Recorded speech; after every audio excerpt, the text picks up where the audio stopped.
Hi friends, എല്ലാവർക്കും നമസ്കാരം. അപ്പോൾ എല്ലാവർക്കും നല്ലൊരു പുതുവർഷം ആശംസിക്കുന്നു.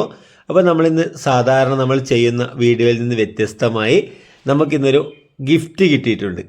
അതായത് ന്യൂ ഇയർ ആയിട്ട് നമുക്കൊരു ഗിഫ്റ്റ് കിട്ടിയിട്ടുണ്ട്. നമ്മുടെ സ്റ്റാഫ് തന്നതാണ് ഈ ഒരു ഗിഫ്റ്റ്. അപ്പോൾ നമുക്കതിൻ്റെ അൺബോക്സിങ് വീഡിയോ ആണ് നമ്മൾ കാണിച്ചു തരുന്നത്. അപ്പോൾ നമുക്ക് ജീവിതത്തിൽ ആദ്യമായിട്ടാണ് ഇതുപോലൊരു ഗിഫ്റ്റ് തന്നെ കിട്ടുന്നത്. അപ്പോൾ നമുക്കിതൊന്ന് അൺബോക്സ് ചെയ്ത് നോക്കാം എന്തൊക്കെയാണ് ഇതിൻ്റെ ഉള്ളിലുള്ളതെന്ന്. ഒരു സർപ്രൈസ് ആണെന്നാണ് പറഞ്ഞത്.